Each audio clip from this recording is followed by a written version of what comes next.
चलिए बच्चों, आज हम एक बहुत इंपॉर्टेंट 12th का चैप्टर शुरू करने जा रहे हैं, केमिकल काइनेटिक्स। क्या है केमिकल काइनेटिक्स? आप सब जानते हैं, it is a branch of chemistry which deals with the rate of reaction. किस स्पीड से कोई रिएक्शन हो रही है वो। अब अगर अपन केमिकल रिएक्शंस की बात करें तो you can classify them into 3 categories: very slow, moderate, very fast. बहुत स्लो रिएक्शंस जैसे कि रस्टिंग ऑफ आयरन, ऐसी रिएक्शंस के रेट को स्टडी कर पाना मुश्किल नहीं है। आपको हो सकता है हफ्ता, 15 दिन, महीना भी लग जाए। रस्टिंग, अब आपने एक कील रख दी और बोले कि इस पे रस्ट कब लगेगा, जंग कब लगेगा, अगर हमें वो स्टडी करना हो तो ऑफकोर्स आपको बहुत दिनों तक बैठना पड़ेगा, बहुत दिनों तक देखना पड़ेगा। सो सच रिएक्शंस आर वेरी स्लो, इसलिए प्रैक्टिकली पॉसिबल नहीं है कि हम इन रिएक्शंस को स्टडी कर पाए। वेरी फास्ट, जैसे प्रेसिपिटेशन, AgNO3 और NaCl को रिएक्ट कराए तो AgCl तुरंत प्रेसिपिटेट हो जाता है। तो ऐसी रिएक्शंस की अगर अपन बात करने जा रहे हैं तो ऐसी रिएक्शंस, प्रेसिपिटेशन की बात कर रहे हैं, वेरी फास्ट, ऐसी रिएक्शंस को भी ट्रेस कर पाना पॉसिबल नहीं है। सो केमिकल काइनेटिक्स में हम मॉडरेट रिएक्शंस के बारे में बात करते हैं, जो बहुत ज्यादा तेज भी नहीं है और बहुत स्लो भी नहीं है। चलिए, let us directly come to the point. Rate of reaction क्या होता है? ठीक है, कैसे डिफाइन करते हैं? जैसे आप फिजिक्स में स्पीड, वेलोसिटी डिफाइन करते हैं वैसा ही है, लेकिन यहां पर हम कॉन्सेंट्रेशन के बदलाव को, कितने समय में कितना बदलाव आया, उस चीज को देखते हैं। सो rate of reaction is change in concentration of reactant और प्रोडक्ट, कुछ भी हो सकता है, अपॉन टाइम टेकन, कितना टाइम लगा। टाइम इंटरवल भी आप इसको कह सकते हो। 0 से ले रहे हो तो कितना टाइम लगा, एक पर्टिकुलर टाइम से दूसरे टाइम, जैसे मान लो 10 बजे शुरू किया, 10:30 खत्म किया, तो आधे घंटे में आपने कितना कॉन्सेंट्रेशन में बदलाव देखा, that will give you the rate of reaction. ठीक है, rate of reaction plus minus change in concentration of upon change in time. Plus minus इसलिए लिख रहा हूं क्योंकि कॉन्सेंट्रेशन किसकी है इस बात पर डिपेंड करेगा कि हमें आगे प्लस साइन लगाना है कि माइनस साइन। इंपॉर्टेंट चीज, प्लस या माइनस साइन क्यों लगाना है। प्लस आप नहीं भी लगाओ तो इट इज अंडरस्टूड कि वो है, लेकिन माइनस लगाना जरूरी होता है। देखिए, जिस चीज की कॉन्सेंट्रेशन टाइम के साथ घटती है, यानी कि रिएक्टेंट, उसके लिए आपको नेगेटिव लगाना पड़ेगा, क्योंकि अगर आप रेट की बात करोगे तो टाइम के साथ कॉन्सेंट्रेशन घट रही है, हमें चेंज निकालना है तो final minus initial will be negative, क्योंकि final concentration is less than initial in case of reactant. Rate कभी नेगेटिव नहीं होता, ध्यान रखिएगा, ये पॉइंट नोट कर लेना, very important. Rate is never negative. So अगर मैं केवल इस पर्टिकुलर पार्ट को देखूं तो ये तो रेट को नेगेटिव बना देगा, तो इस नेगेटिव को पॉजिटिव बनाने के लिए हम आगे एक नेगेटिव साइन लगा देते हैं और ये कॉम्पेंसेट कर देता है उस पर्टिकुलर नेगेटिव को, और इसलिए ये टर्म पॉजिटिव हो जाता है। सो rate of reaction becomes positive जब अपन रिएक्टेंट के रेट के आगे नेगेटिव साइन लगा देते हैं, क्योंकि एक्चुअली रेट घट रहा है। तो ये रेट किसका है? डिक्रीज का। ठीक है, रेट किसका है? डिक्रीज का। और प्रोडक्ट के केस में कॉन्सेंट्रेशन टाइम के साथ बढ़ती है, तो final concentration is greater than initial, और इसलिए चेंज यहां पॉजिटिव ही है। आगे आप पॉजिटिव साइन लगा सकते हो, नहीं भी लगाओगे तो कोई दिक्कत नहीं है। उस बेसिस पे अगर अपन रेट ऑफ रिएक्शन की यूनिट की बात करें तो क्या होगी? ऊपर है कॉन्सेंट्रेशन और नीचे है टाइम। कॉन्सेंट्रेशन का यूनिट जो अपन मोस्ट कॉमनली लेते हैं वो है मोल पर लीटर या मोलैरिटी। पर सेकंड भी हो सकता है, पर मिनट भी हो सकता है, पर आवर भी हो सकता है। पर मिनट भी हो सकता है, पर आवर भी हो सकता है। ठीक है, तो time, it can be any time. In general हम सेकेंड्स और मिनट्स में यहां पर बात करते हैं, क्योंकि मॉडरेट रिएक्शंस या तो सेकेंड्स में या मिनट्स में खत्म हो जाती है। ऐसा नहीं है कि आवर्स में क्वेश्चन नहीं आएंगे, आ सकते हैं, लेकिन इन जनरल सेकेंड्स और मिनट्स में ही होते हैं। ठीक है, अगर रिएक्टेंट गैसियस है तो उनके लिए हम मोलर कॉन्सेंट्रेशन के अलावा प्रेशर भी नापते हैं। तो प्रेशर पर time can be the unit. Pressure atmosphere में हो सकता है, ठीक है, न्यूटन पर मीटर स्क्वायर में भी हो सकता है, मोस्टली एटमॉस्फेरिक प्रेशर में ही इसे रखा जाता है। चलिए, अब जो ये रेट ऑफ रिएक्शन की हम बात कर रहे हैं, इसके टाइप्स की बात कर लेते हैं। There are 2 types of rate. कैसे डिफाइन कर रहे हो उसके आधार पर। चलिए, सबसे पहले average rate, rate of reaction over a finite time interval. कितने कॉन्सेंट्रेशन में बदलाव आया और टाइम फाइनाइट होना चाहिए, मतलब जिसे आप गिन सको, simple 1 minute, 1 second, 10 second, 20 second, 1 घंटा, 10 minute, 30 minute etcetera. Finite time होगा तो हम उसे एवरेज रेट कहेंगे, लेकिन अगर किसी पर्टिकुलर इंस्टेंस का रेट निकालना होगा तो हम उसे इंस्टेंटेनियस रेट कहेंगे। फर्क क्या है? Average rate is R2 minus R1 upon T2 minus T1। यहां पर T2 माइनस T1 की वैल्यू फाइनाइट वैल्यू होती है और R2 माइनस R1 यहां नेगेटिव होगा, इसलिए क्योंकि R2 रिएक्टेंट की कॉन्सेंट्रेशन है जो नेगेटिव होती है, और इसलिए minus delta R by delta T जो मैंने यहां लिखा था। और प्रोडक्ट के लिए यही चीज डेल्टा, यानी डेल्टा अगर आप एक और बात ध्यान रखना, जब भी आप एवरेज रेट की बात करते हो you use the symbol delta, और जब भी हम इंस्टेंटेनियस की बात करते हैं शॉर्ट इंटरवल के लिए होता है, इसलिए हम इसके आगे डी, स्मॉल डी का यूज करते हैं। It is just a difference of representation. ठीक है, rate of reaction at a particular instance यदि हम निकाल रहे हैं, देखो जैसे ग्राफिकली एवरेज रेट की बात करें तो कॉन्सेंट्रेशन वर्सेस टाइम ग्राफ में कॉन्सेंट्रेशन टाइम के साथ घटती है।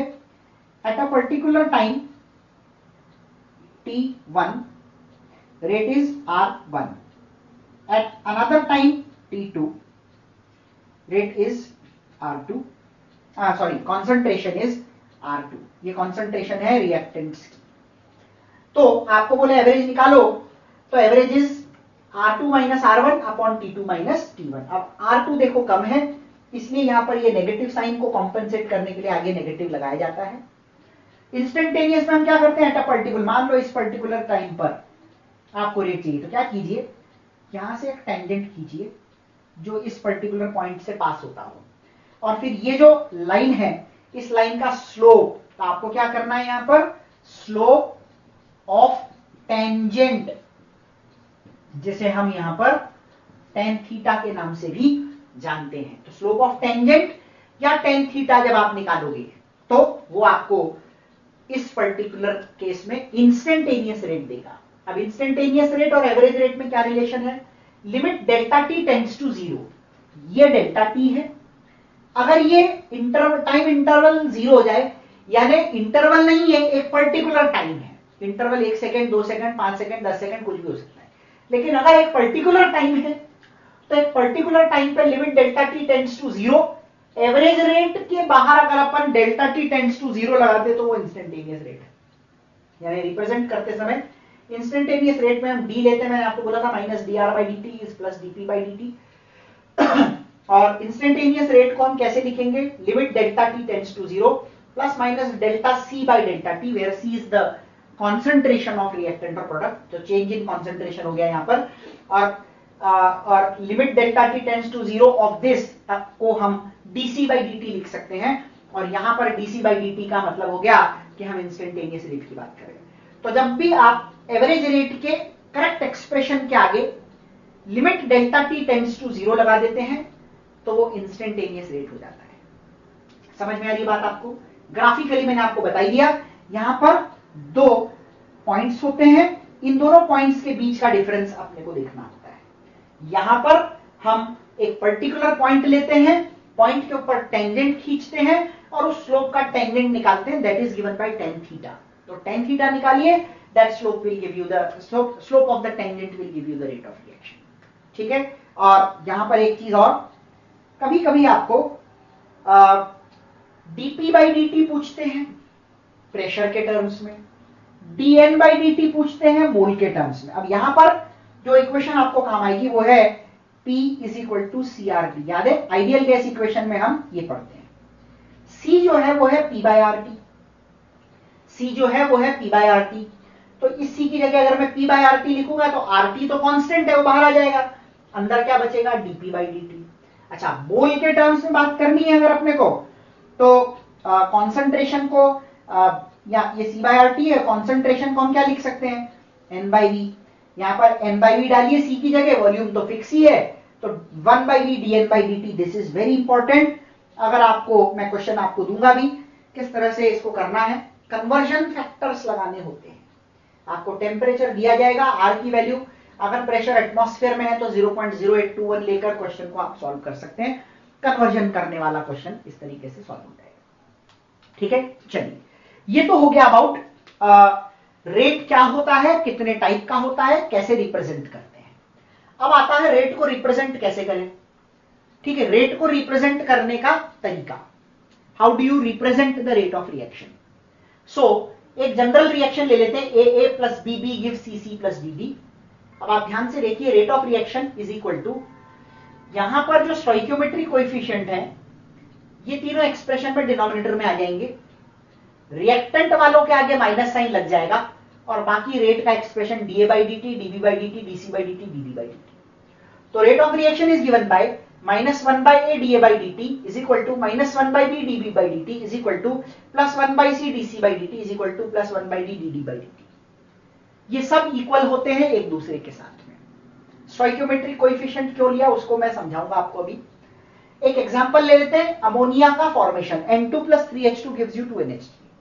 ठीक है, अब आप समझना, अगर मैं आपको बोलूं इसका रेट रिप्रेजेंटेशन लिखो तो आप लिखोगे rate of reaction is given by -dN2 by dt, stoichiometric coefficient 1 है इसलिए डिनोमिनेटर में 1 ही आएगा, is equal to -1/3 dH2 by dt is equal to +1/2 dNH3 by dt।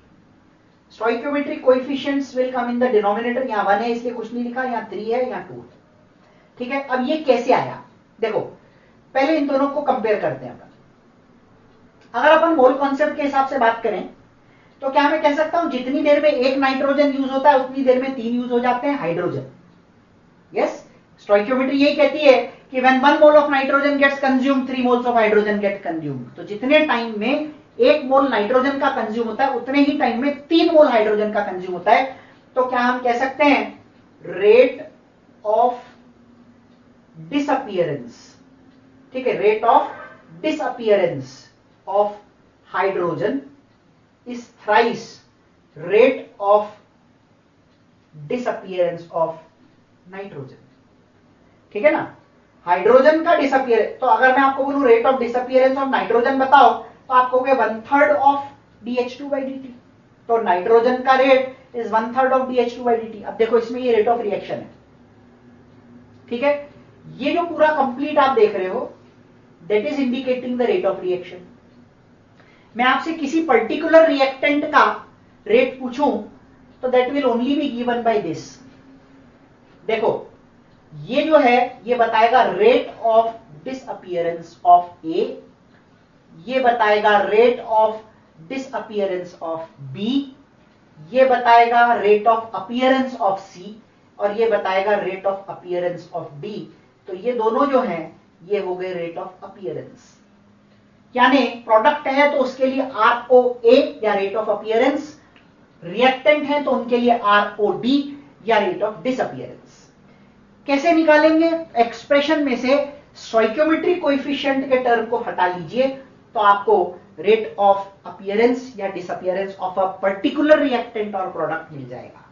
ठीक है, तो यहां पर सिंपल सी चीज है, rate of nitrogen is 1/3 the rate of, इसको 3 को उधर ले जाएंगे तो क्या होगा, rate of disappearance of nitrogen is 1/3 the rate of disappearance of hydrogen.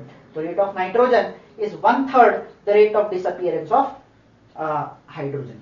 इस तरीके से आप रेट रिप्रेजेंटेशन क्यों ऐसा करते हैं, स्टोइकियोमेट्री में क्यों नीचे लेते हैं, उसका कॉन्सेप्ट मैंने यहां पर आपको बेसिक स्टोइकियोमेट्री से रिलेट करके बता दिया। तो कैसे रेट स्टोइकियोमेट्री पे डिपेंड करता है रेट ऑफ रिएक्शन, तो आप ऐसा कह सकते हो rate of reaction is dependent on stoichiometry and rate of disappearance और appearance of a particular reactant और प्रोडक्ट, ये जो है किसी पर्टिकुलर रिएक्टेंट और या प्रोडक्ट का rate of disappearance is independent of what stoichiometric coefficient is there.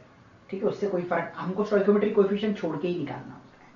ठीक है, तो रेट ऑफ रिएक्शन के टर्म्स में अगर आप निकालोगे तो यस वहां स्टोइकियोमेट्री की आपको जरूरत पड़ेगी। ठीक है, तो ये हमारा basic section rate of reaction कैसे निकाला जाता है उसका खत्म हो गया। ठीक है, अब हम इससे रिलेटेड कुछ न्यूमेरिकल्स करेंगे और फिर आगे बढ़ेंगे। चलिए बच्चों, जो फर्स्ट सेक्शन हमने पढ़ा उससे रिलेटेड कुछ न्यूमेरिकल्स देखते हैं। फर्स्ट क्वेश्चन देखिए, for the reaction 2a plus b gives 3c plus 4d, correct expression for instantaneous rate would be. सबसे पहले a, देखो डेल्टा में हम कभी भी इंस्टेंटेनियस रेट को डिफाइन नहीं करते, सो ये गलत हो गया। ठीक है, dc by dt है, 1/3 भी सही है, लेकिन ये माइनस साइन नहीं आना चाहिए, क्योंकि माइनस साइन आता है रिएक्टेंट के लिए, प्रोडक्ट के लिए नहीं। सो ये भी गलत हो गया। 1/4 डेल्टा, डेल्टा तो कभी भी इंस्टेंटेनियस में आता ही नहीं है। एवरेज का एक्सप्रेशन हो तो डेल्टा होता है, इंस्टेंटेनियस में डी आता है, या फिर लिमिट हो। फोर्थ देखें, minus delta B by delta t, delta तो है लेकिन आगे लिमिट भी लगी हुई है, बिल्कुल ये सही एक्सप्रेशन हो गया। Limit delta T tends to 0 of the average rate is equal to instantaneous rate, this is the rule. ठीक है, उसके बाद में आ जाइए डी पे, 1/4 delta D by delta T, limit delta T tends to 0। तो अगेन फिफ्थ भी सही है। Limit delta T tends to 0 minus delta है, यहां पर आपको हाफ लगाना पड़ेगा to get the correct answer, so ये भी गलत हो गया।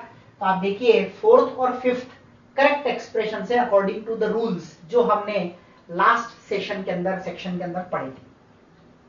अब अगला क्वेश्चन भी लगभग उसी पे बेस्ड है। For a reaction a plus 3b gives 2c plus d, इनमें से क्या सही है? सबसे पहले तो आप इनका रेट एक्सप्रेशन लिखिए। देखो पहला आएगा minus d A by D t is equal to minus 1/3 dB by D t is equal to 1/2 dc by D t is equal to 1/3 dd by dt। अब एक की बात हो रही है तो ये रहा, rate of disappearance of A is 3 times the rate. देखो क्या लिखा है, 1/3 लिखा है ना, ये तो rate of disappearance of B है, 1/3 ऑफ द रेट है, तो पहला एक्सप्रेशन गलत हो गया। आरओडी ऑफ बी, चलिए बी पे आइए।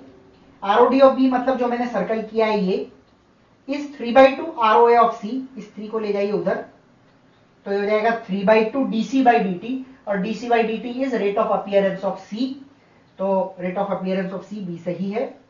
आरओडी ऑफ बी और आरओडी ऑफ डी, देखो एक सिंपल सी चीज अपने को ध्यान रखनी है, बी का स्टोइकियोमेट्रिक कोएफिशिएंट सेम है, डी का भी स्टोइकियोमेट्रिक कोएफिशिएंट सेम है। जिन भी दो रिएक्टेंट या प्रोडक्ट का स्टोइकियोमेट्रिक कोएफिशिएंट सेम होगा उनके रेट इक्वल होंगे, चाहे वो अपीयरेंस हो चाहे disappearance. So rate of disappearance of B is equal to the rate of appearance of D. Rate of appearance of C, अब सी की बात हो रही है तो अपीयरेंस ऑफ सी की बात करिए, इसको थोड़ी देर के लिए छोड़ दीजिए, केवल इस पे कॉन्सेंट्रेट कीजिए। इज 2 को उधर ले जाएंगे, 2/3 the rate of appearance of D, तो डेफिनेटली डी भी एक सही आंसर यहां पर हो जाएगा।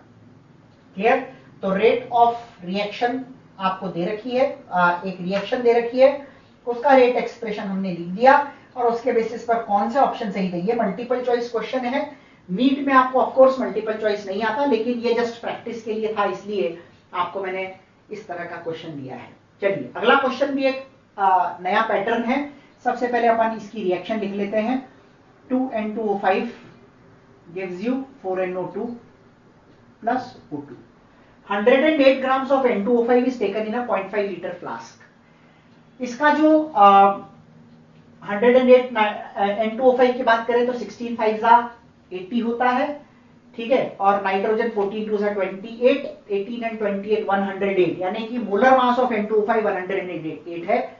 तो आप ऐसा कह सकते हैं कि आपके पास में 1 मोल N2O5 है, ठीक है, 1 मोल N2O5 0.5 लीटर फ्लास्क में है, ठीक है। तो यहां पर आपके पास में 2 मोल्स पर लीटर N2O5 है। इनिशियली ये 0 है। आफ्टर 10 सेकेंड्स 54 ग्राम्स, 54 ग्राम का मतलब हो गया आधा मोल बचा, ठीक है। तो after 10 seconds 54 grams of N2O5 is left, तो कितना गया? 1 गया, ठीक है ना। देखो 1 इज लेफ्ट, तो 1 लेफ्ट हो उसके लिए कितना 2 में से जाना चाहिए? 1 जाना चाहिए, तो 1 गया। तो अगर आपको rate of disappearance of N2O5 निकालना हो तो कितना N2O5 गया, ठीक है, डिवाइडेड बाय कितना टाइम लगा, तो टाइम लगा 10, सो हो गया 0.1 rate of disappearance of N2O5। लेकिन क्वेश्चन आपको क्या पूछ रहा है? Rate of reaction. रूल कहता है ROR is -1/2 dN2O5 by dt। dN2O5 by dt की वैल्यू है 0.1, ठीक है ना। तो rate of reaction will be 1/2 of 0.1, that is 0.05 mole per litre पर सेकेंड। इस तरह से इस क्वेश्चन को आपको सॉल्व करना रहेगा। ठीक है, चलिए अगला क्वेश्चन आता है इन द रिएक्शन। ये जैसे एक्सप्रेशन बेस्ड क्वेश्चन अभी तक अपन कर रहे थे, ये एक न्यूमेरिकल क्वेश्चन है, ध्यान रखना ये बात का। 108 ग्राम N2O5 कितना बचा will not decide the rate, कितना गया विल डिसाइड द रेट। वो कह रहा है 1 इज लेफ्ट, 2 था, 1 इज लेफ्ट मतलब 1 गया, 1 गया है, ठीक है 10 सेकेंड्स में, तो rate of disappearance of N2O5 will be 0.1। Clear. अगला देखें, in the reaction 2N2O5 gives you 4NO2 plus O2, it is found that concentration of NO2 increases by 1.6 into 10 to the power minus 2 mole per liter in 4 seconds। तो concentration of NO2, तो आप ऐसा कह सकते हो rate of appearance of NO2 will be 1.6 into 10 to the power minus 2 divided by 4। इसको जब आप सॉल्व करेंगे तो ये आएगा 4 into 10 to the power minus 3। तो पहला क्वेश्चन है rate of appearance of NO2, rate of appearance of NO2 कितना हो गया यहां पर 4 into 10 to the power minus 3। बाकी क्वेश्चन बहुत आसान, आपको सीधे सीधे स्टोइकियोमेट्री अप्लाई कर देनी है।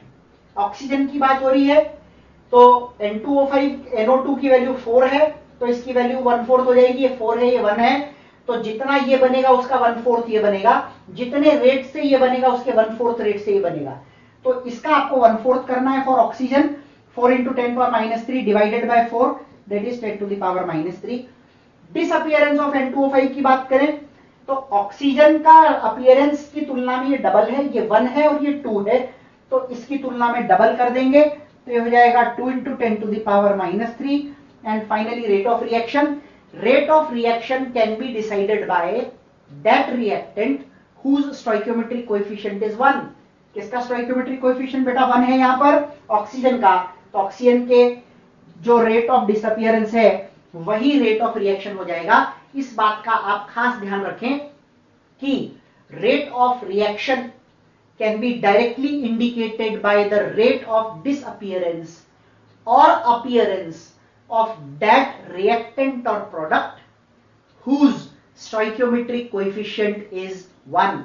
जिसका स्टोइकियोमेट्रिक कोएफिशिएंट 1 है उसके डिसअपियरेंस और अपीयरेंस की value he rate of reaction होगी directly. Clear.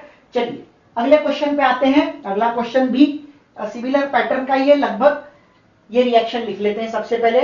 2H2O2 gives you 2H2O plus O2। Oxygen का रेट ऑफ अपीयरेंस 3.2 किलोग्राम पर मिनट है, ध्यान रखिएगा किलोग्राम।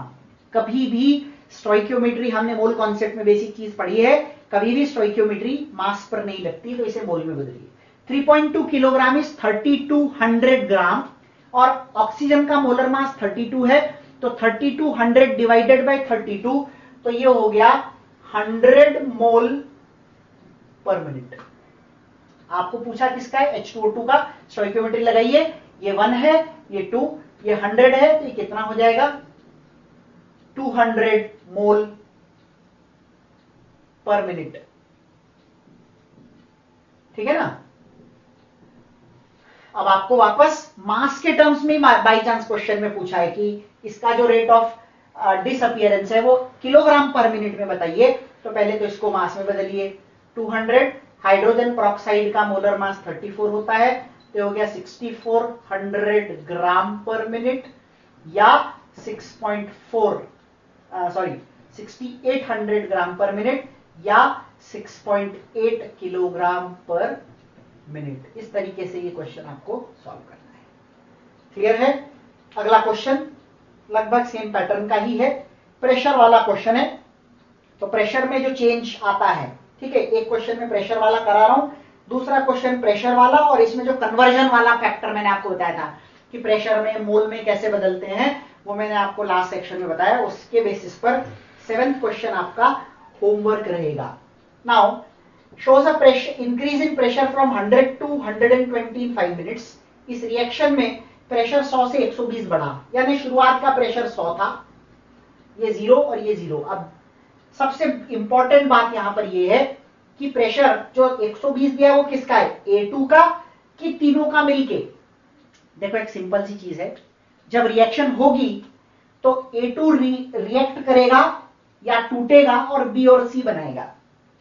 तो जिस भी समय की बात हो रही है 5 मिनट के बाद A2 भी होगा, B भी होगा और C भी होगा। तो ये एक्चुअली तीनों का मिलके है, ठीक है। तो यहां पर देखो ये 100 है, ध्यान देना। मान लीजिए 5 मिनट के बाद ये x गया, ये 1 जाता है तो ये 1 बनता है, तो ये x बना, ये 1 जाता है तो ये हाफ बनता है, तो ये x/2 बना। अब आप तीनों को जोड़िए, this total pressure is 120। A2, B और C का 5 मिनट के बाद में मिलकर प्रेशर 120 है, क्योंकि 5 मिनट के बाद में रिएक्शन में तीनों होंगे, कोई एक नहीं होगा। ये x और x कैंसिल हो जाएंगे। सो x/2 की वैल्यू तो हो गई यहां पर 20, तो x जब आप निकालेंगे तो ये हो जाएगा 40। अब आप ध्यान से देखिए कितना गया x, यानी 40 गया कितनी देर में, 5 मिनट में। तो 40 गया 5 मिनट में, तो रेट हो गया 8 mmHg/मिनट, ठीक है ना। कितना गया डिवाइडेड बाय कितना समय लगा, कितना गया डिवाइडेड बाय कितना समय लगा, that gives you the rate of reaction. और इसी बेसिस पर एक क्वेश्चन यहां पर मैंने आपको दिया है। देखो इनिशियल प्रेशर 100 है, तो ए का प्रेशर 100 है, 10 मिनट के बाद 176 हो गया। ये किस किस का मिलकर होगा, ए, बी और सी मिलकर होगा। 100 - 2x, x 3x, 100 - 2x plus x plus 3x is equal to 176। यहां से आप x निकालेंगे, ठीक है। अब ध्यान देना, ये जो x आप निकालोगे ये A के डिसअपियरेंस के रेट को बताएगा, लेकिन हमें रेट ऑफ रिएक्शन चाहिए। तो rate of reaction is -1/2 dA/dt according to the rule, rate representation का जो रूल है। इस बेसिस पर आपको क्वेश्चन सॉल्व करना है। रिमेंबर, मैं इस क्वेश्चन के आंसर्स आपको नहीं दे रहा हूं, आपको ये खुद करना है। और अगर आपको कोई कंफ्यूजन है तो आप ग्रुप में डेफिनेटली पूछिए, ठीक है। अब अपन इसके बाद में हमारा बेसिक सेक्शन जो है रेट का खत्म हो गया। अगले सेक्शन में we will be talking about the next part, the main part of the chapter, rate law के बारे में हम बात करेंगे, ठीक है। So the next topic is rate law. ये एक लॉ है जिसके ऊपर आगे का काइनेटिक्स का पूरा कॉन्सेप्ट बेस्ड है। व्हाट इज रेट लॉ, उसे समझने के लिए हम एक रिएक्शन ले लेते हैं। देखिए फॉर अ जनरल रिएक्शन, और ये जो जनरल रिएक्शन हमने लिया है वो है AA + BB gives you product where small a and small b are the stoichiometric coefficients of reactants A and B, यानी बैलेंस्ड रिएक्शन है। अब आपको मैं स्टेटमेंट बोल रहा हूं, मैंने लिखा नहीं है, ध्यान से सुनिए statement. According to this law the rate of any chemical reaction, ये मैथमेटिकली जरूर लिखा हुआ है मैंने, rate of any chemical reaction is directly proportional to the product of concentration of all reactants, product मतलब multiplication, product of concentration of all reactants raised to the power of a term which may or may not be equal to stoichiometric coefficient। यानी a के power में जो term आपने लिया है x, ये small a हो जरूरी नहीं है, और उसी तरह से ये y स्मॉल b हो ये जरूरी नहीं है। ऐसा भी नहीं है कि होगा ही नहीं, x इज इक्वल टू ए भी हो सकता है और x नॉट इक्वल टू ए भी हो सकता है, कुछ भी हो सकता है, आपको नहीं पता क्या। और y is equal to b भी हो सकता है और y is not equal to b भी हो सकता है। So it may or may not be equal, हो सकता है नहीं भी हो सकता। इसलिए अगर मैं आपको रिएक्शन दे दूं और बोलूं कि बताइए a के पावर में क्या आएगा, तो आप जज नहीं कर सकते क्या आएगा, ये एक्सपेरिमेंटली डिटरमाइन होता है। इसके बारे में भी अपन आगे बात करेंगे। सो प्रोपोर्शनैलिटी का साइन जब हम हटाते हैं तो यहां पर एक कांस्टेंट ऑफ प्रोपोर्शनैलिटी आता है। इस के को हम rate constant of the reaction कहते हैं। हर रिएक्शन का के अलग हो सकता है, जनरली होता है, पर ऐसा जरूरी नहीं, हो सकता है सेम भी हो, but in general her reaction का के अलग होता है। Doesn't change with change in concentration, ये कॉन्सेंट्रेशन से नहीं बदलता, it changes with temperature. Catalyst के प्रेजेंस से भी ये वेरी कर सकता है, ठीक है। तो टेम्परेचर या फिर कैटलिस्ट, दोनों ही चीजों से ये वेरी करेगा। इसे स्पेसिफिक रिएक्शन रेट भी कहते हैं। ऐसा इसलिए स्पेसिफिक क्यों, जब रिएक्टेंट्स की कॉन्सेंट्रेशन हम 1 मोलर यानी कि यूनिटी ले लेते हैं तो के रेट के बराबर होता है। तो स्पेसिफिक कॉन्सेंट्रेशन यानी कि कॉन्सेंट्रेशन जब 1 होती है उस वक्त जो रेट है वो रेट कांस्टेंट के बराबर है, इसलिए it is also known as specific reaction rate. K की यूनिट ये बहुत इंपॉर्टेंट है, हमें यूनिट को जज करने में हेल्प करेगी। Mole per litre to the power 1 minus n. N क्या है अभी अपन आगे देख रहे हैं, एन टाइम इनवर्स। अब आप देखो यहां पर एन की जो वैल्यू है it is the sum of x plus y, यानी हमारे रेट एक्सप्रेशन में जो रिएक्टेंट्स हैं उनके पावर में जो टर्म्स हैं उन टर्म्स का sum. So N is X plus Y where N is the order of reaction. क्या होता है ऑर्डर, यही अब अपन समझने जा रहे हैं। So let us talk about the next heading, that is order of reaction. Order of reaction को हम स्मॉल एन से रिप्रेजेंट करते हैं और मैं आपको पहले ही बता चुका ये एक्स और वाई का सम होता है, यानी जितने भी रिएक्टेंट है उनके पावर में जो भी टर्म है उनको सबको सम करें। मान लो यहां पर c to the power z होता तो n की value x plus y plus z होती। ये प्योरली एक्सपेरिमेंटल टर्म है, यानी x और y निकालना हम रिएक्शन देख कर नहीं कर सकते। देखो यहां पे लिखा है मैंने, it can't be judged by observing the reaction, कि मैं आपको बोलूं मेरे पास एक रिएक्शन है 2a plus b gives product, what is the order, या यूं कहें what is the power of a, तो a के पावर में 2 आएगा, ये जरूरी नहीं है, because it may or may not be equal to stoichiometric coefficient. तो इसलिए इसे आप रिएक्शन को देखकर जज नहीं कर सकते, ऑब्जर्व करके जज नहीं कर सकते।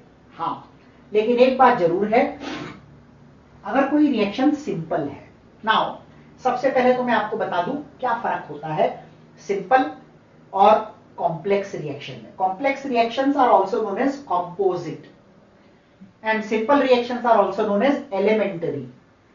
एक स्टेप में खत्म होने वाली रिएक्शंस को हम सिंपल कहते हैं या एलिमेंट्री कहते हैं, और एक से ज्यादा स्टेप में खत्म होने वाली रिएक्शंस को हम कंपोजिट या कॉम्प्लेक्स रिएक्शंस के नाम से जानते हैं। तो अगर कोई रिएक्शन सिंपल या एलिमेंट्री है तो ऑर्डर की वैल्यू आप उसकी मॉलिक्यूलैरिटी से निकाल सकते हैं, आप जानते भी हैं, लेकिन मॉलिक्यूलैरिटी क्या होती है, कितने मॉलिक्यूल टकराए। सपोज मैं आपको बोलूं कि मेरे पास एक रिएक्शन है a plus B gives c, तो यहां पर एक a और एक b टकराया, टोटल 2 टकराए, तो मॉलिक्यूलैरिटी 2 हो गई, और मॉलिक्यूलैरिटी 2 हो गई तो ऑर्डर भी 2 हो जाएगा। अगर आपको ये मैं कह दूं कि ये रिएक्शन एक स्टेप में खत्म हो रही, यानी ये एक सिंपल रिएक्शन है, तो ठीक है। ऑर्डर कैन बी 0 हो सकता है, 1 हो सकता है, 2 हो सकता है, 3 हो सकता है, फ्रैक्शनल हो सकता है, या नेगेटिव हो सकता है। इन जनरल ये नेगेटिव होता है with respect to a particular reactant और product. Overall order of reaction negative नहीं होता। क्लियर? चलिए अब आपको मैं एक और बात बता दूं, ऑर्डर का मतलब क्या, what do you understand by, आपको अगर मैं कहूं कि एक रिएक्शन 0 ऑर्डर रिएक्शन है तो इसका क्या मीनिंग है? इसका मीनिंग है कि यदि मैं यहां पर कॉन्सेंट्रेशन को डबल करूं, ट्रिपल करूं, 4 टाइम्स करूं, तो रेट की वैल्यू कांस्टेंट ही रहेगी, it is not going to get affected, इस पे कोई फर्क नहीं पड़ने वाला।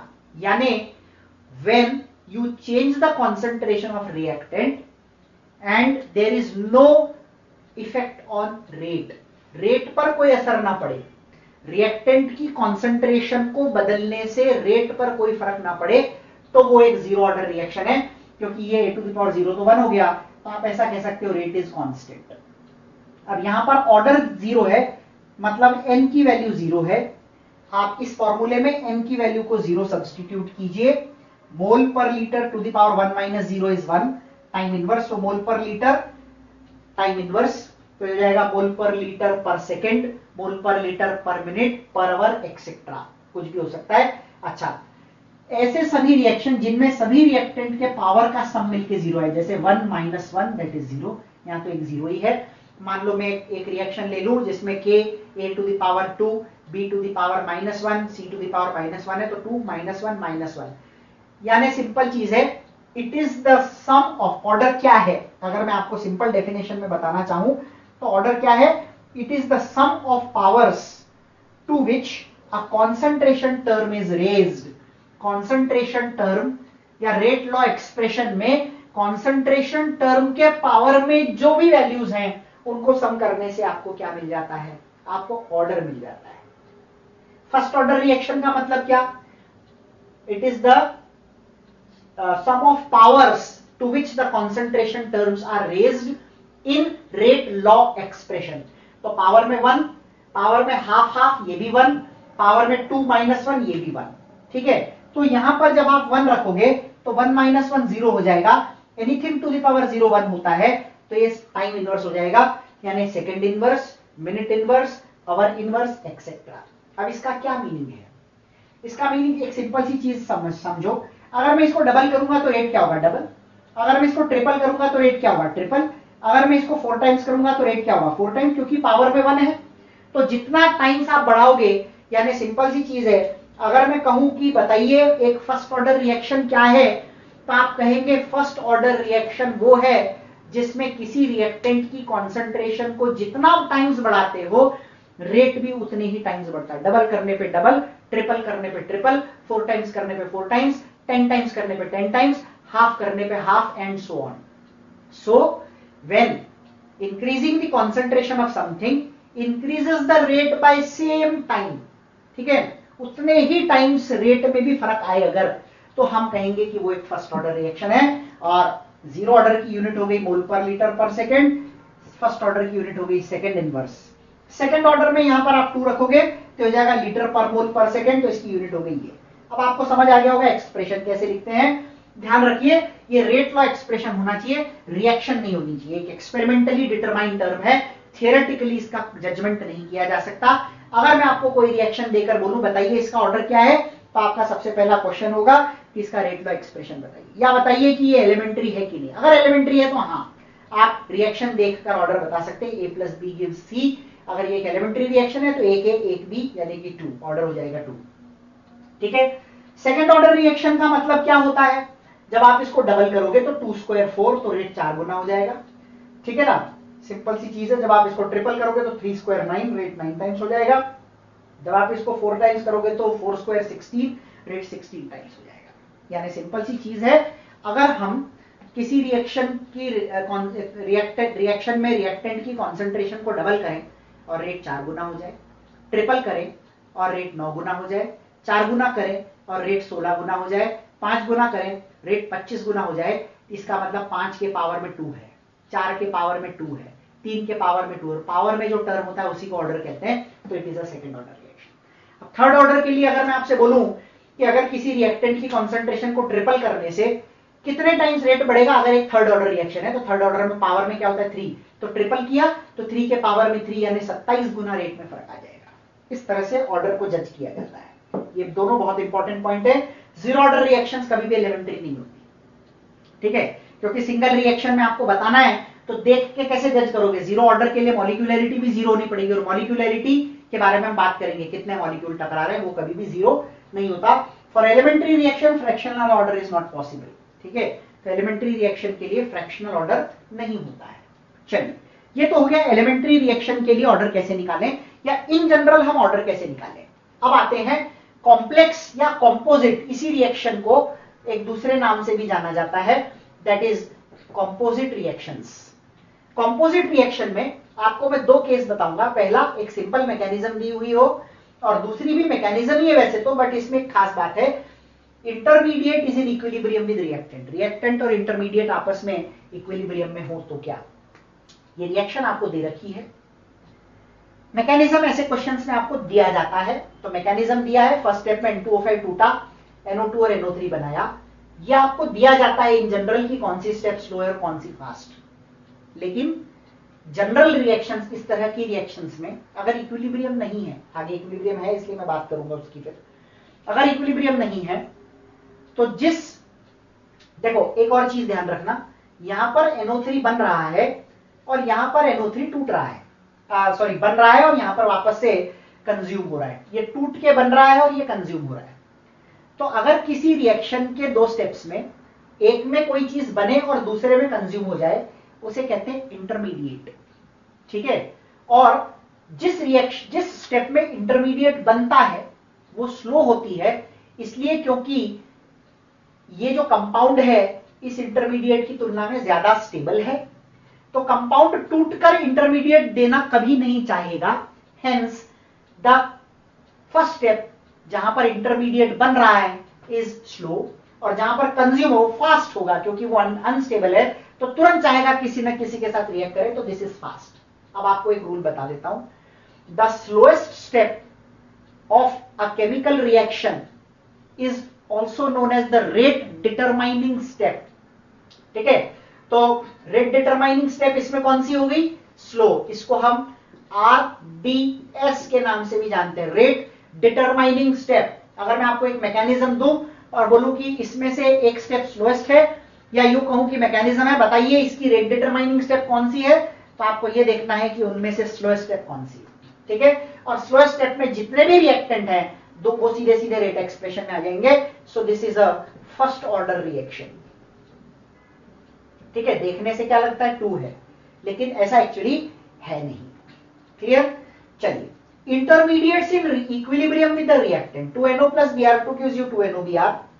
पहले में एक NO Br2 के साथ में रिएक्ट करके NOBr2 बनाता है। ये रिएक्शन देखो, ध्यान रखो, यहां पर इंटरमीडिएट है NOBr2 और यहां पर भी NOBr2 है। अब NOBr2 अगर रिएक्टेंट के साथ इक्विलिब्रियम में होगा तो वो पहले दूसरे NO के साथ रिएक्ट करने के बजाय वापस से बैकवर्ड जाने की कोशिश करेगा।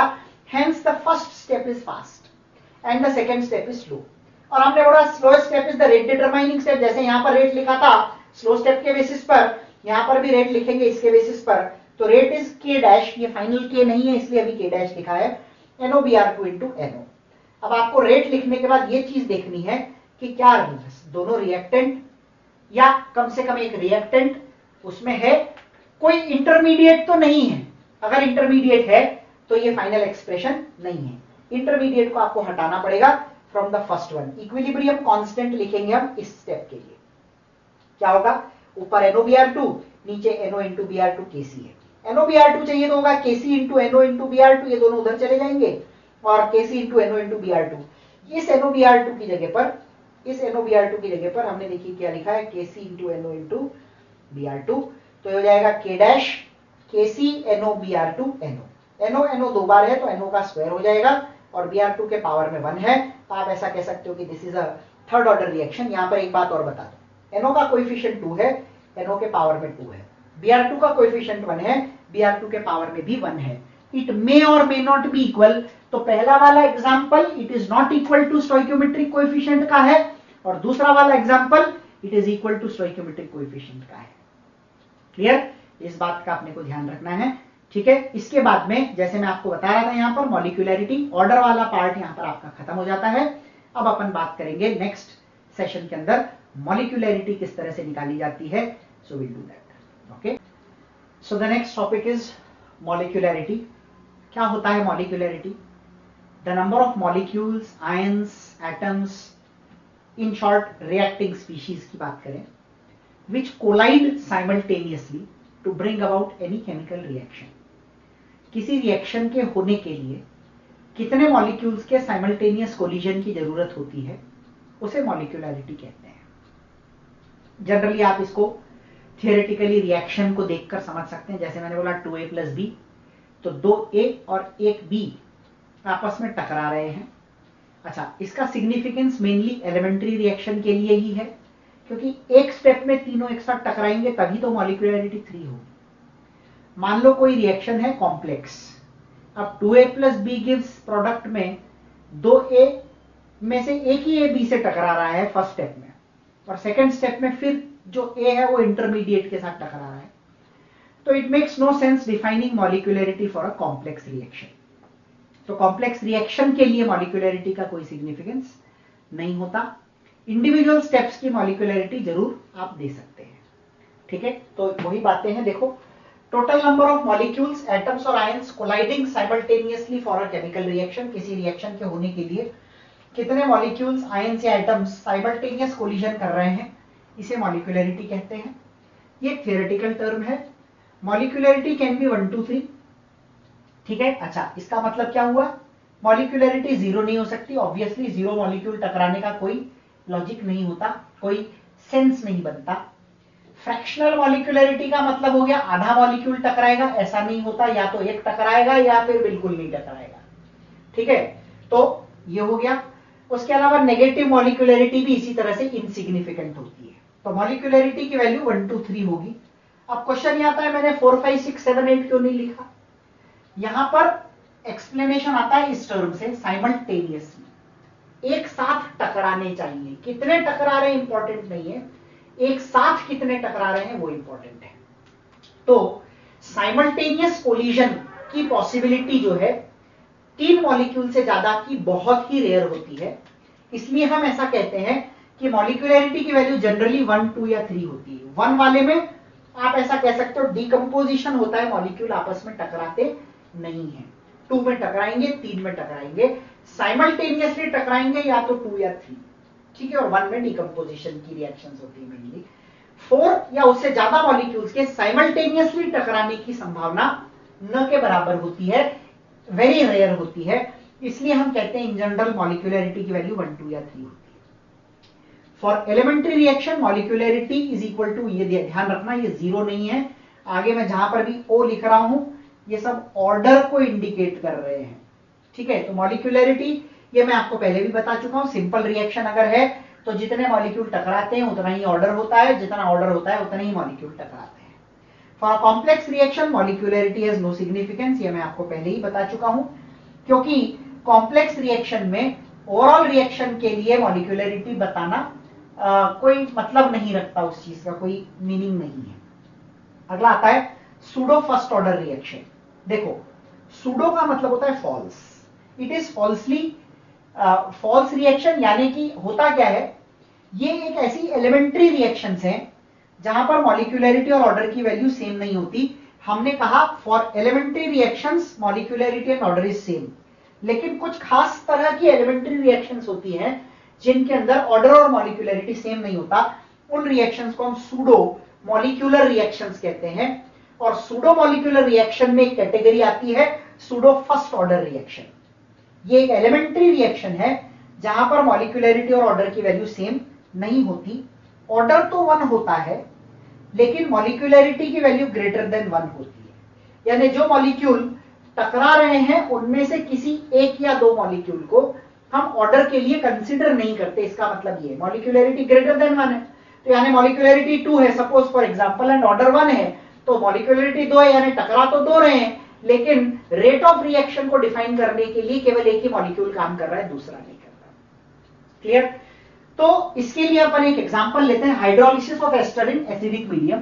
ध्यान रखिएगा ओनली एसिडिक मीडियम, ठीक है, केवल एसिडिक मीडियम में इस चीज को आपको कंसिडर करना है। बेसिक मीडियम में मॉलिक्यूलरिटी और ऑर्डर दोनों सेम हो जाते हैं 2 इस केस में, लेकिन एसिडिक मीडियम में मॉलिक्यूलरिटी तो 2 होती है लेकिन ऑर्डर 1 हो जाता है। ऐसा क्यों होता है समझना।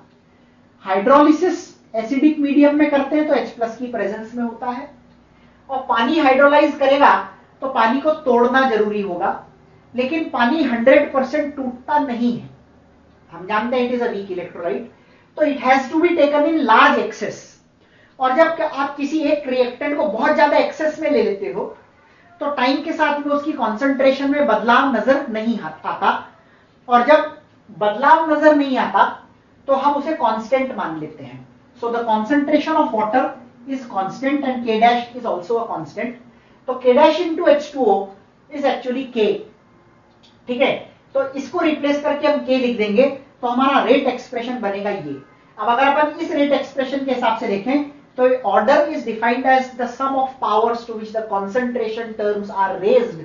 यहां पर एक ही कॉन्सेंट्रेशन टर्म है जिसके पावर में 1 है, देयरफॉर ऑर्डर 1 है, लेकिन क्योंकि यहां पर दो चीजें टकरा रही है एस्टर और वाटर, तो इसकी मॉलिक्यूलरिटी डेफिनेटली 2 होगी।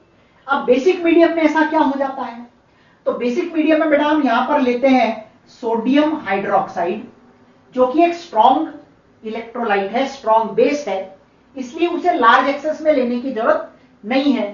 अगर आप 1 मोल एस्टर को हाइड्रोलाइज कर रहे हैं बेसिक मीडियम में तो आपको 1 ही मोल NaOH चाहिएगा, और इस वजह से लार्ज एक्सेस में नहीं होने के कारण वो भी उतना ही बदलता है जितना एस्टर, और दोनों में बदलाव आता है तो कोई कांस्टेंट नहीं होता और एक्सप्रेशन को आपको हटाना नहीं पड़ता।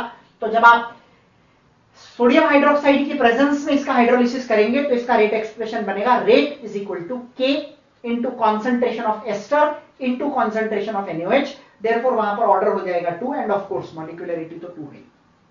एक सिंपल सी चीज ध्यान रखना है, जो भी रिएक्टेंट लार्ज एक्सेस में लिया जाता है उस रिएक्टेंट का ऑर्डर के लिए कोई कंट्रीब्यूशन नहीं होता, उस रिएक्टेंट का ऑर्डर के लिए कोई कंट्रीब्यूशन नहीं होता, आप उसे निग्लेक्ट करते हमेशा। तो कभी क्वेश्चन आ जाए कि ये लार्ज एक्सेस में है तो जो लार्ज एक्सेस में उसको छोड़ देना है, जो नॉर्मल कॉन्सेंट्रेशन में उसी को कंसिडर करना है, ठीक है।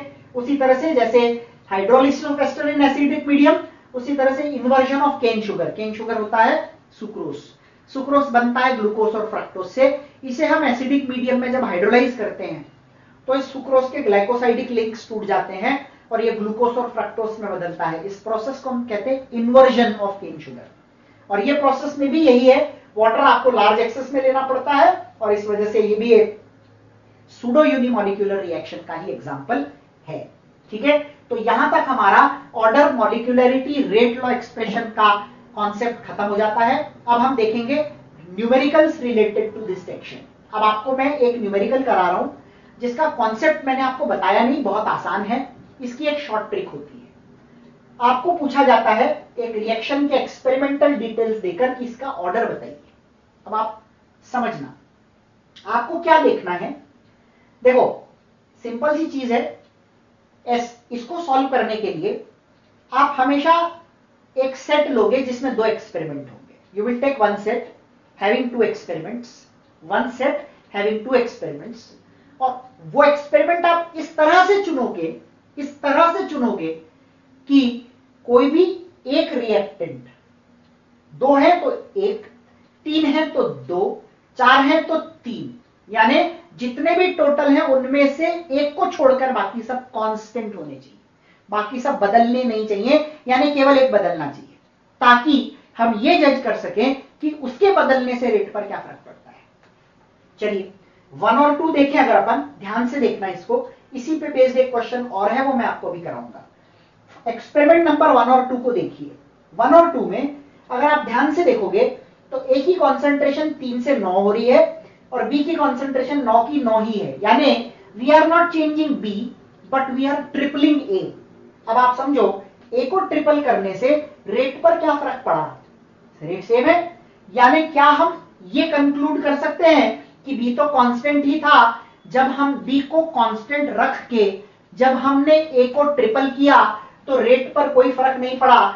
इसका मतलब यह है कि ए के पावर में 0 है। जीरो ऑर्डर रिएक्शन के लिए मैंने आपको बोला था ये वो रिएक्शंस होती है जिन रिएक्शंस में कॉन्सेंट्रेशन को बढ़ाने या कम करने से रेट पर कोई फर्क नहीं पड़ता, ठीक है। तो ये ट्रिपल किया, ये सेम है, ये सेम है, तो ट्रिपल करने से रेट पर कोई फर्क नहीं पड़ा, तो ए के पावर में 0। अब आपको बी के रेस्पेक्ट में देखना है तो बी को बदलो, ए को कांस्टेंट रखो। Look at experiment number 2 and 3। ए तो है सेम और बी हो रहा है डबल।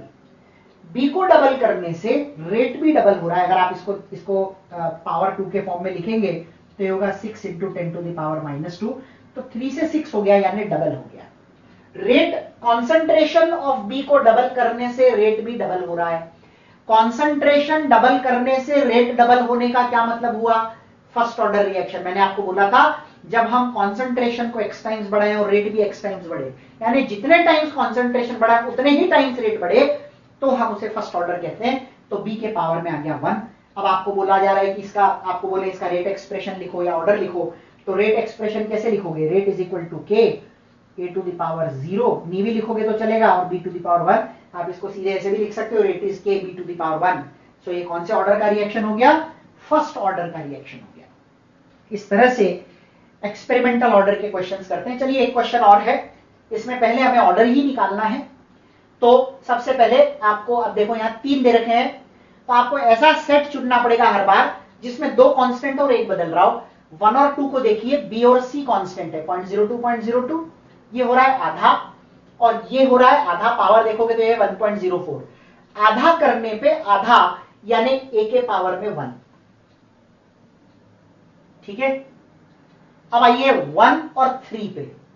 1 और 3 में A कांस्टेंट है, C कांस्टेंट है, B डबल करने पर रेट डबल हो रहा है। देखो B को डबल किया, रेट डबल हो रहा है। 0.02 0.02 0.02 0.02। A और C में कॉन्सेंट्रेशन नहीं बदल रही, B हो रहा है डबल। आप 1 और 3 पे कॉन्सेंट्रेट करना, और रेट में भी 1 और 3 पे कॉन्सेंट्रेट करो तो रेट भी हो रहा है डबल। B को डबल करने से रेट भी डबल, यानी पावर में 1। ठीक है, अब आ जाओ 1 और 4 पे। 1 और 4 को देखो, 1 और 4 में A है सेम, 1 और 4 में B है सेम, C हो रहा है डबल और रेट हो रहा है 4 टाइम्स। डबल करने से 4 टाइम्स, यानी पावर में क्या है, यहां पे डबल रखेंगे तभी तो 2 स्क्वायर 4 होगा, तो पावर में 2 है। आपसे पूछा जा रहा है ऑर्डर बताइए, तो ऊपर के चारों को जोड़ लीजिए, 1 + 1 + 2 दैट इज 4। अब आपको बोल रहे हैं बताइए कि पहला एक्सपेरिमेंट ले लो। In the first experiment write the rate expression first of all. Rate is equal to K A B C square. Rate का वैल्यू है 2.08 into 10⁻³ is equal to K हमें निकालना है। A की वैल्यू है 0.02 0.02 0.02, तीनों 0.02 है, तो ये तीनों है 2 × 10⁻² के पावर में 4। ठीक है, यहां से जब आप K निकालोगे तो K आएगा 2.08 into 10⁻³ divided by 2 to the power 4 is 16 into 10⁻8। ये पॉइंट हटाएंगे तो यहां पर आपके आ जाएंगे 2 0। ठीक है, इसको देखें तो 16 1 = 16, 16 3 = 48। तो K की वैल्यू हो जाएगी 10⁻6, ऊपर जाके हो जाएगा 10⁻6, सो 10⁻3। ठीक है, ये तो हो गया -8। क्लियर, 2.08 डिवाइडेड बाय 16, 10⁻³ ऊपर और नीचे 10⁻8। पॉइंट हटाया 100, 10⁻6 ऊपर जाके हो जाएगा 10⁻6, तो 10⁻3 बचेगा। तो K की वैल्यू हो गई 13 इंटू 10⁻3 और 1.3 इंटू 10⁻4। क्या आ गया? अब वो कह रहा है when concentration of reactant is 10⁻², all reactants of course, सभी का दिया होगा तभी निकाल पाएंगे, तो इट इज अंडरस्टूड कि सभी का 10⁻² दिया है, रेट निकालो। ठीक है, rate of reaction is K, ये वैल्यू आपको दे रखी है 1.3 × 10⁻4। Concentration of A B C तीनों 10⁻² है और पावर में आएगा 4, तो हो जाएगा 1.3 इंटू 10⁻4 मोल पर लीटर पर सेकेंड। अब आपका असाइनमेंट है rate of disappearance of C और M निकालना है। देखो C क्या हो जाएगा, C will be triple of rate of reaction यानी 3.9 और M विल बी 5 यानी 6.5 इंटू 10⁻4। इस तरह से इस पैटर्न के क्वेश्चंस किए जाते हैं। नेक्स्ट सेक्शन में हम कुछ क्वेश्चंस और इससे रिलेटेड करेंगे and then we will move to the next part of the chapter.